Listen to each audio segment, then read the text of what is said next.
Astaghfirullah. Wala hawla wala quwata illa billahi wa ba'du. Kita lanjutkan membahas surah-surah pendek dalam juz Amma. Minggu yang lalu kita membahas suratul Asr, dan pagi ini kita akan membahas surah Al-Humazah.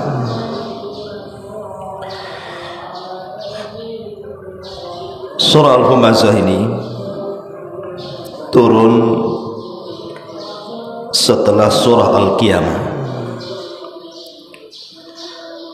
dan surat ini kemudian disusul setelahnya dengan surah Al-Mursalah. Dan secara tartib Al-Quran jatuh setelah suratul Asr. Tentu ada kaitan meletakkan surat di dalam Al-Quran sebelum dan sesudahnya, karena Allah Subhanahu wa ta'ala tidak meletakkan begitu saja setiap surat-surat di dalam Al-Quran ini. Lalu kapan Al-Quran ini disusun sebenarnya? Bukankah surat yang pertama kali turun itu adalah suratul Alaq? Harusnya kalau kita melihat tartib dari turunnya Al-Quran dari zaman Nabi SAW setelah Fatihah itu bukan Al-Baqarah, tetapi setelah Al-Fatihah itu adalah surah Al-Alaq, kan begitu? Karena surah yang pertama turun suratul Alaq. Dan surat yang terakhir yang turun secara sempurna adalah suratul Nasr. Idza jaa nasrullah, ini surat terakhir turun, maksudnya secara sempurna satu surat. Tetapi kalau ayat yang terakhir turun adalah ayat yang tercantum dalam surah Al-Baqarah, wattaqu yawman turja'una fihi ilallah. Lalu kenapa kemudian susunannya menjadi Al-Fatihah, Al-Baqarah, Al-Imran, sampai kemudian Al-Humazah, Al-Asr, dan begitu seterusnya? Kapan itu terjadi penyusunan itu? Sebagian para ulama mengatakan boleh jadi terjadinya penyusunan Al-Quran itu di bulan Ramadan, saat Jibril turun kepada Nabi SAW untuk tadarus Al-Quran. Karena Rasul itu setiap Ramadan didatangi Jibril. Lah boleh jadi ketika itulah tersusun surat demi surat. Diletakkan Al-Fatihah dulu, kemudian Al-Baqarah, kemudian Al-Imran, dan begitu seterusnya sampai diakhiri dengan suratul Nas. Lah di sini kita baca dulu suratnya baru kita jelaskan. Allah Subhanahu wa taala mengatakan wailun likulli humazatil lumazah. Celaka setiap humazah, pengumpat, lumazah dan pencela. Alladzi jama'a mala wa addada, yang mengumpul-ngumpulkan harta kemudian menghitung-hitungnya. Yahsabu anna malahu akhlada, manusia mengira bahwa hartanya dapat mengekalkan dirinya. Kalla, sekali-kali tidak. La yumbadanna fil khutamah, pasti dia akan dilemparkan ke dalam neraka khutamah. Wa ma adraka mal khutamah, tahukah kamu apa neraka khutamah itu? Narullahil muqadah, yaitu api Allah yang dinyalakan. Allati tattali'u 'alal afidah, yang membakar sampai ke hati. Innaha 'alaihim mu'sadah, sungguh api itu 'alaihim, atas mereka, musadah, tertutup dengan sangat rapat. Fi 'amadin mumaddadah, dan mereka diikat pada tiang-tiang yang sangat panjang yang ada dalam neraka. Wailul likulli humazatil lumazah. Sebenarnya humazah dan lumazah itu bagian daripada ghibah. Dia bagian daripada ghibah, dan ghibah itu dosa besar. Makanya di sini Allah Subhanahu wa taala memulakan kalimatnya dengan wailun dalam juz amal. Surat yang dimulai dengan wailun itu dua. Pertama surah Al-Mutaffifin, wailun lil mutaffifin. Kemudian di sini yang keduanya wailun likulli humazatil lumazah. Dua surat baik Mutaffifin ataupun Humazah, dua-duanya surat dalam rangka membela orang-orang du'afa, orang-orang yang lemah dan orang-orang yang beriman. Sebenarnya Humazah dan Lumazah itu di zaman Nabi SAW tahu siapa orangnya,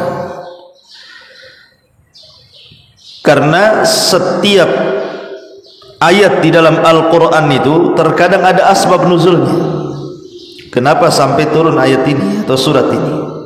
Artinya sudah tahu sebenarnya orangnya ketika surat Al-Humazah ini turun, siapa yang dimaksud. Tetapi Allah Subhanahu wa taala tidak menyebut orangnya. Allah hanya menyebutkan sifat-sifatnya saja. Untuk apa? Sebagai bukti bahwa Al-Quran itu bukan dibatasi waktu. Sebab kalau disebutkan orangnya berarti dibatasi waktu hanya di zaman Nabi saja.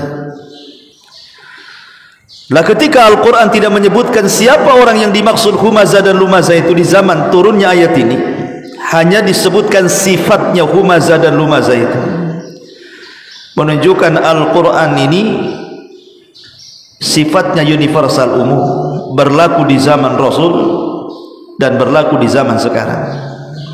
Karena menyebut sifat, maka siapapun yang memiliki sifat Humazah dan Lumazah tidak mesti kepada orang yang turunnya ayat ini di zaman Rasul, maka dia masuk pada surah Humazah ini, siapapun dia. Tidak mesti di zaman Nabi, gitu maksudnya. Di zaman kita pun kalau kita memiliki sifat Humazah dan Lumazah berarti masuk pada ancaman wailun. Dan dalam kaidah Al-Quran, setiap dosa yang dimulakan dengan kalimat wailun maka dipastikan dosa itu dosa besar. Setiap dosa yang dimulai dengan kalimat wailun dipastikan itu dosa besar. Wailun lil musallin alladzina hum an salatihim sahun. Orang-orang yang sahun dalam salatnya, mengakhir-akhirkan waktu salat sampai keluar waktunya, dosa besar. Makanya Allah mengatakan wailun, celaka mereka. Wailun lil mutaffifin. Mutaffif adalah orang yang mengurang-urang takaran dan timbangan. Terkadang kalau kita mengurang-urang takaran dan timbangan dalam jual beli itu, kita tidak tahu siapa yang membeli. Boleh jadi dia fakir miskin, boleh dia jadi anak yatim, boleh jadi orang susah. Tiba-tiba kita kurangi hak mereka, dosa besar. Makanya Allah mengatakan wailun, celaka mereka. Termasuk di sini wailun, celaka likulli humazatil lumazah. Siapa humazah dan siapa itu lumazah, dan apa itu humazah? Sebelum saya menjelaskan apa itu humazah dan lumazah, kita akan mengenal apa makna wailun itu. Ahli tafsir mengatakan bahwa wailun itu artinya wadin fi jahannam, sebuah lembah yang terletak di dasar jahannam. Syadidul qa'ri wa syadidun natani wa sadidul dhulmi, sangat dalam, sangat gelap, dan sangat busuk karena seluruh darah dan nanah penduduk neraka masuk pada lembah itu. Saking mengerikannya lembah ini, sampai-sampai Jahannam setiap hari berlindung kepada Allah Subhanahu wa taala, ketakutan dengan lembahnya. Itulah disebut wailun namanya, sebuah lembah di dalam Jahannam. Wailun, untuk siapa wail ini? Lembah di neraka Jahannam ini untuk siapa? Likulli humazatin lumazah, untuk setiap yang humazah dan lumazah. Apa humazah, apa lumazah? Humazah itu adalah mengejek manusia dengan perbuatan. Umpamanya ada orang yang pincang, antum tiru-tiru pula pincang-pincangan. Kan ada orang kayak gitu tuh, nengok tuh ada orang pincang, kita nirukan dia pula. Itu namanya humazah, meniru-niru orang, tetapi dalam rangka celaan, menghina dan mengejek, gitu maksudnya. Ataupun dengan cara mencela, seperti yang sudah saya contohkan. Ada orang gemuk dibilang drum, ada orang kulus dibilang lidi, ada orang yang matanya mungkin buta sebelah dibilang dajjal. Gitu ya. Itu humazah, mengejek namanya, dan itu bagian daripada ghibah. Ataupun lumazah. Lumazah itu dengan lisan dia, kalau humazah dengan perbuatannya, tapi sama-sama mengejek dengan ghibah. Tidak boleh, karena isyarat sendiri bagian daripada ghibah. Ghibah itu tidak mesti ucapan. Seperti mamanya Aisyah radhiyallahu anha pernah mengisyaratkan kepada Safiyah, madunya. Dia tidak suka dengan Safiyah karena Safiyah itu cantik orangnya, sehingga cemburu dia. Kemudian dia mengatakan di hadapan Nabi sallallahu alaihi wasallam, "Ya Rasulullah, hasbuka an Safiyata kadza wa kadza." Rasul, cukuplah Safiyah ini begini. Aisyah tidak ngomong, cuman Aisyah mengisyaratkan dengan tangannya, Safiyah itu begini. Maksudnya apa? Safiyah itu pendek, aku tinggi, gitu maksudnya. Tetapi mengejek kalimat itu. Aisyah ingin merendahkan Safiyah dengan mengatakan, Safiyah itu pendek orangnya, aku lo tinggi, itu maksudnya. Tapi tidak dengan lisan, dengan isyarat tangan saja. Tapi Nabi SAW murka dan mengatakan, "Ya Aish, laqad qulti kalimatan law muzizat bihal bahru lamazazathu." Aisyah, engkau sudah melemparkan satu kalimat ke dalam air lautan, yang kalau seandainya kalimat itu masuk ke dalam lautan, sungguh satu lautan dunia tercemari dengan kalimat itu. Satu kalimat ghibah bisa mencemari seluruh air lautan satu dunia. Padahal sampah satu kota Batam, kalau antum lempar ke lautan, belum tentu satu lautan tercemari. Tapi satu kalimat ghibah cukup mencemari seluruh air lautan. Dahsyatnya ghibah. Ya. Ma'asyiral muslimin yang dimuliakan Allah Azza wa Jalla, wailun likulli humazatin lumazah. Intinya humazah dan lumazah itu bagian daripada ghibah. Dan seburuk-buruk ghibah itu adalah ucapan menjelek-jelekan manusia. Dari sini kita tahu bahwa ketika anggota badan kita dari atas kepala sampai kaki yang paling memungkinkan menyakiti perasaan orang adalah lisan. Makanya Allah jadikan lisan ini penyebab terbanyak orang masuk ke dalam neraka. Saya ulangi, dari anggota badan kita dari kepala sampai kaki, yang paling mudah dan paling banyak menyakiti manusia itu lisan kita. Ketika lisan inilah yang paling banyak menyakiti hati manusia, maka itu pula yang menjadikan manusia terbanyak masuk neraka gara-gara lisannya.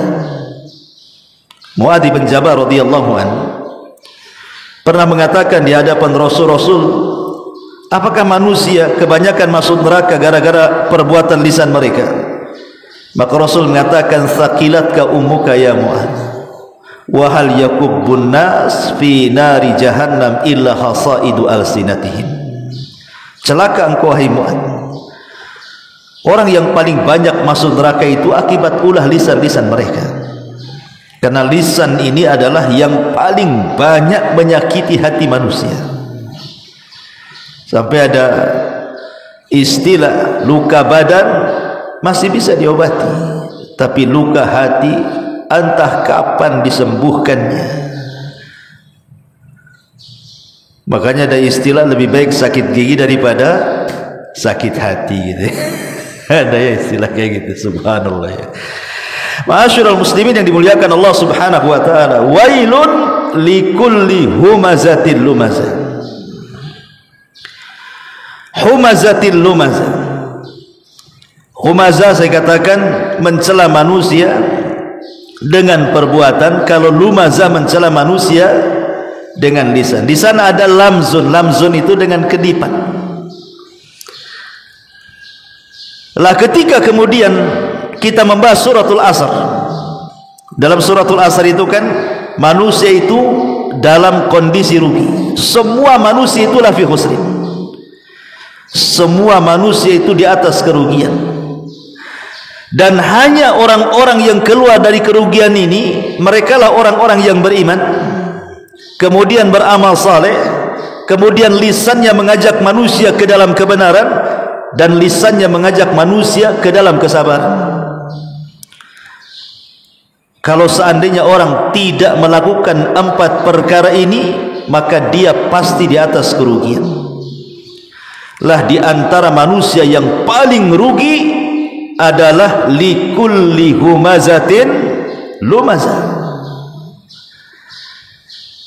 Karena orang yang paling beruntung itu yang badannya digunakan untuk apa? Beramal soleh, dan lisannya untuk mengajak manusia ke dalam kebaikan.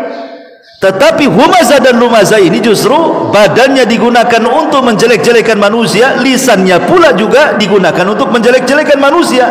Makanya surah humazah jatuh setelah suratul Asr, untuk menunjukkan bahwa inilah orang yang rugi ini, humazah dan lumazah ini.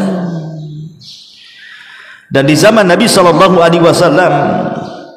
humazah dan lumazah itu adalah mereka orang-orang yang memiliki harta banyak, orang-orang kaya sekelas Abu Jahal, Abi Sufyan, Umayyah, Al-Walid, orang-orang kaya di zaman itu. Mereka lah yang merendah-rendahkan kaum muslimin di zaman Nabi SAW periode Mekah, karena rata-rata di zaman periode Mekah itu kan yang masuk Islam kan orang-orang lemah. Bilal, Zunairah, Khabbab bin Arad, budak-budak yang miskin.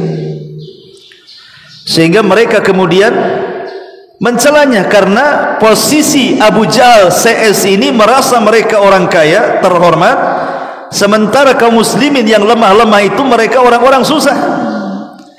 Makanya mereka mengejek orang-orang yang beriman di zaman itu dengan kekayaan mereka, merasa paling terhormat sehingga merendahkan orang lain. Dari sini Allah mengatakan alladzi jama'a malan wa 'addada.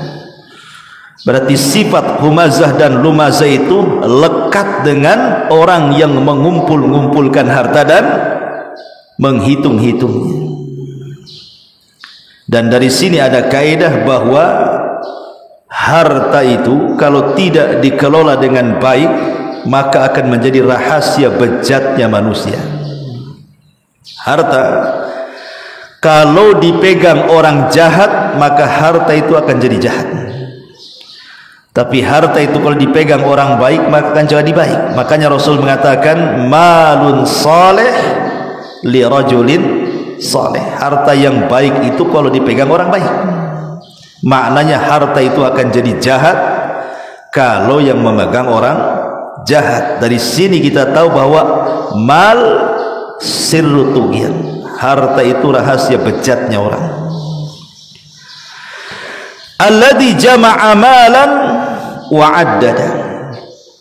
Apa maknanya jama'a malan wa addada, dan apa itu mal? Kenapa bahasa Arabnya harta itu mal? Mal itu diambil dari mala yamilu mailan, artinya kecondongan hati. Makanya Imam Syafi'i rahimahullahu ta'ala mengatakan apa? Ra'aitun nasa qad man ala man indahu malun wa ma la indahu malun fannasu anhu qad mal. Ra'aitun nasa qad dhahabu ala man indahu dhahabun wa man la indahu dhahabun fannasu anhu dhahabu. Ra'aitun nasa al-munfaddah ala man indahu fiddah wa man la indahu fiddah fannasu anhu al-munfaddu. Itulah syairnya Imam Syafi'i ketika menggambarkan posisi harta. Apa kata Imam Syafi'i? Ra'aitun nas, aku melihat manusia qad malu, sungguh mereka condong kepada siapa? Ala man indahu malun, kepada orang yang punya harta. Wa mala indahu malun, tapi kalau orang tidak punya harta, fannasu anhu qad malu, pasti manusia akan pergi dari dia. Ra'aitun nasa qad dhahabu, manusia pada pergi kepada siapa? Ala man indahu dhahabun, kepada orang yang memiliki banyak emasnya. Wa man la indahu dhahabun fannasu anhu dhahabu, dan orang yang tidak punya emas banyak, manusia pergi dari dia, dan begitu seterusnya. Artinya bahwa disebut harta itu mal dan disebut mal itu mal karena hati ini condong ingin memilikinya. Harta ini disebut mal karena manusia itu cenderung ingin punya. Orang punya mobil pengen juga, orang punya rumah pengen punya rumah, orang punya tanah pengen punya tanah. Pokoknya sesuatu yang condong kepada itu, itulah harta. Lah harta itu menyodot manusia. Kalau ada rapat masjid, satu Pak Imam hafal Quran, satu pula muhsinin banyak uang, rapatlah satu meja. Kata Pak Imam ini pendapat saya begini-begini dalilnya. Kata yang punya harta, enggak begitu. Kalau enggak saya stop harta saya. Kira-kira yang dimenangkan imamnya atau muhsininnya ini? Adalah imam aja di cancel, bisa diganti kalau imam. Muhsin ini susah nyarinya ini kan gitu ya. Itulah harta. Harta ini kadang-kadang nyedot orang. Siapapun yang punya harta, maka manusia akan cenderung kepada dia. Makanya harta disebut mal karena mailul qalbi, ada kecenderungan hati, itu maksudnya. Ma'asyiral muslimin yang dimuliakan Allah Azza wa Jalla, jama'a malan wa addada. Kalimat wa'addada, ada yang mengatakan maksudnya yang mengumpul-ngumpulkan harta dan berbagai macam harta yang ada. Artinya kalau sudah punya mobil pengen punya rumah, kalau sudah punya rumah pengen punya tanah, kalau sudah punya tanah pengen punya ini, punya itu. Pokoknya berbagai macam harta kalau bisa dia punya. Itu makna yang pertama, wa'addada. Makna yang kedua kata para ulama, jama'a amalan wa'addada, itu artinya wa'addada di sini menghitung-hitung. Ini saya sudah punya kos-kosan 3 pintu. Rupanya di sampingnya ada tanah kosong. Tanya tuh, itu tanah siapa ya, dijual enggak tuh? Gitu, mulai itu dia. Siapa yang punya ya? Ada enggak nomor teleponnya? Gitu. Untuk apa? Kalau bisa nambah pintu lagi. Nih kalau sudah kena nih tanahnya, dibuat lagi kos-kosan sama dia kan. Di depannya ada tanah kosong lagi. Ini punya siapa nih? Mulai begitu. Itu namanya wa'addadah namanya. Pengen bertambah dan bertambah. Tengok saldo rekening kok tambah-tambah ini. Kalau bisa tambah gitu ya. Jadi itu maknanya wa'addadah. Jama'a malan wa'addadah. Kecenderungan manusia kalau sudah mengumpulkan harta pasti ingin bertambah. Itu manusiawi sebenarnya. Mengumpul-ngumpulkan harta itu tidak tercela. Tidak tercela sama sekali. Al-asyaratul mubasyiruna bil jannah, 10 sahabat yang dijanjikan masuk surga itu semua orang kaya. Abu Bakar orang kaya, Uthman orang kaya, Abdurrahman bin Auf orang kaya, semua orang kaya. Tidak ada orang miskin, hanya Ali saja yang kurang. Tapi rata-rata al-asyaratul mubashiruna bil jannah itu agniya, semua orang kaya. Lalu kapan jama'a mala wa addada ini menjadi tercela? Ketika menimbulkan humazatun lumazah. Kalau dengan harta itu menjadi humazah, dengan harta menjadi lumazah, mulai dia sombong dengan hartanya, kemudian merendahkan yang lainnya, itu yang enggak boleh. Atau kemudian menjadi bakhil dan tidak menginfakkan hartanya, itu menjadi tercela tuh. Tapi kalau dia kaya sekaya Abu Bakar, kemudian diinfakkan sekaya Uthman, diinfakkan sekaya Abdurrahman bin Auf, diinfakkan, itu yang luar biasa. Karena Rasul mengatakan, maluka ma akalta fa afnaita wa ma labista fa ablaita wa ma tasaddaqta fa abqaita. Hartamu yang kau makan habis, yang kau pakai usang, yang kau sedekahkan, itulah yang akan menjadi tetap bagi dia di kuburannya. Jama'a malan wa addada. Yahsabu anna malahu aghlada. Manusia mengira bahwa harta itu bisa mengekalkannya. Kenapa manusia mengira bahwa harta itu yang mengekalkannya? Bagi orang-orang susah, ketika memandang orang kaya, seolah-olah kekayaan itu bisa mengekalkan orang itu. Contoh sederhana, antum yang usianya mungkin sudah 50 tahun, tapi kaya. Dengan kekayaannya antum bisa sauna, bisa merawat gitu ya, minum vitamin, awet muda. Kayaknya nggak tua-tua antum itu, walaupun usianya sudah 50 tahun kan, ada perawatan karena ada uang. Coba orang yang nggak punya uang, hidup di ruli, kerja bangunan, panas-panas, hitam, itu usia 50 tahun itu udah kaya 80 tahun. Tua itu, awet tua. Ya kan, kita lihatlah perempuan itu usia 40 tahun, karena dia punya uang, dia bisa merawat badannya, ya kayak perawan tinting lah. Tapi perawan-perawan usia 20 tahun, anak orang miskin, hidupnya susah, mukanya itu kayak 40 tahun tuh. Sehingga orang-orang memandang bahwa kok awet muda dia ya. Seolah-olah apa? Hartanya mengekalkan dia. Sebenarnya nggak ada awet muda itu, yang ada awet tua. Nggak ada cerita, itu casing saja muda itu. Yang namanya usia itu tidak bisa dibohongi. Maknanya sudah dekat ajalnya. Ini makna akhlada. Ini satu penafsiran. Penafsiran yang kedua, maksudnya yahsabu anna malahu akhlada, itu maksudnya orang-orang kaya itu, mereka khawatir kalau seandainya kekayaannya hilang, tidak kekal lagi penghormatan manusia kepada dia. Kalau kekayaannya hilang, manusia sudah mulai meremehkan dan merendahkan dirinya, takut dia. Dari situlah terlahir kebakhilan. Bakhil jadinya. Nanti kalau saya infakkan habis harta, nanti saya miskin kayak dia, nanti nggak dihormati orang, alah bahaya saya. Sehingga seolah-olah harta itu bisa mengekalkan kehormatannya. Kalau dia kaya dipuji orang terus, kalau dia kaya dihormati orang terus, dimuliakan orang terus. Tidak, kemuliaan itu bukan di mata manusia. Kemuliaan itu walillahi izzatu jami'ah. Kemuliaan itu milik Allah. Siapapun yang diangkat Allah tidak mungkin direndahkan, tapi siapapun yang direndahkan Allah tidak ada yang bisa mengangkat dia.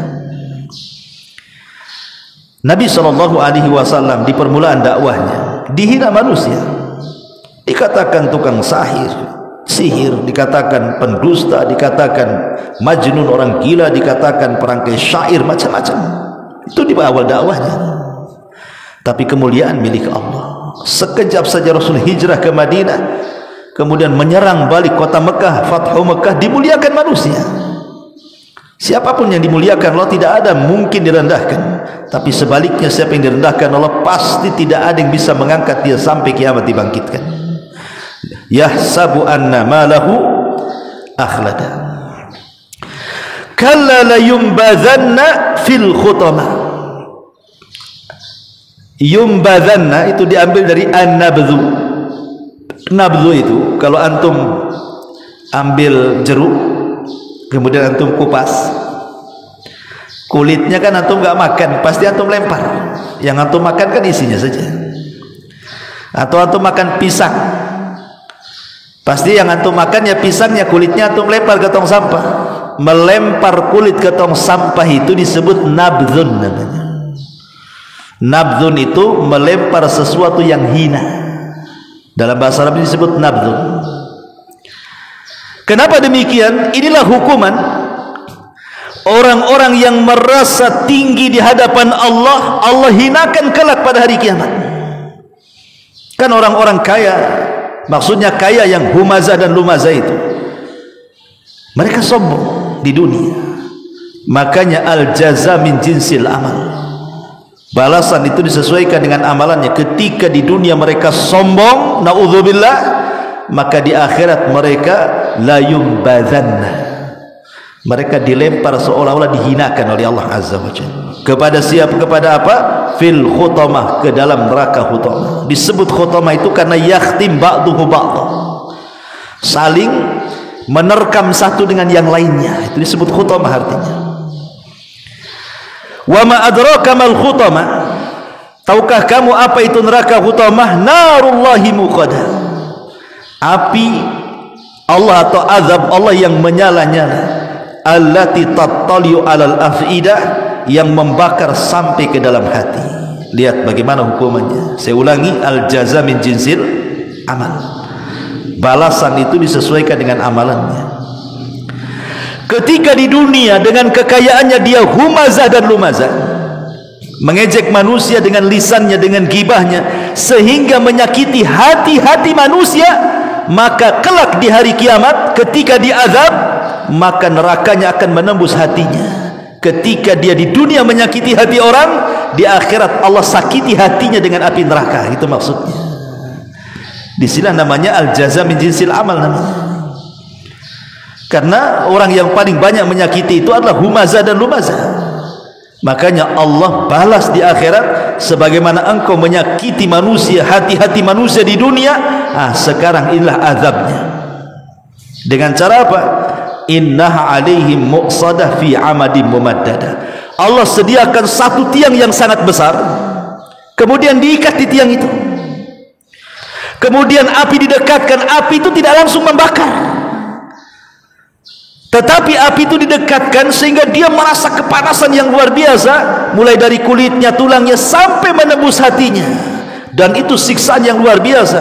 Orang kalau langsung dicemplungkan ke dalam api, selesai, sebentar aja mati. Tapi kalau orang ini didiamin, apinya mendekat kita, itu lambat matinya tuh. Ya kan? Kalau orang dimasukkan ke dalam api kan langsung gosong, selesai kan gitu ya, cepat dia siksaannya. Tapi kalau diikat di tiang, kemudian apinya dekat dengan kita, jangan lagi dekat. Ada kebakaran rumah saja kita dekat-dekat tuh panasnya luar biasa tuh kan. Berusaha kita menghindar dari situ. Begitulah hukuman humazah dan lumazah itu. Makanya Allah mengatakan innaha alaihim muqsadatun fi amadim mumaddada. Sungguh api itu di atas mereka ditutup rapat, sementara mereka terikat di tiang-tiang yang sangat panjang. Supaya apa? Supaya panasnya itu merasakan sampai ke ulu hati mereka, sebagai balasan mereka menyakiti hati manusia. Wallahu a'lam bishawab. Inilah tafsir singkat dari surah Al-Humazah. Subhanaka bihamdika asyhadu an la ilaha illa anta astaghfiruka wa atubu ilaik. Wallahu ta'ala. Assalamualaikum warahmatullahi wabarakatuh.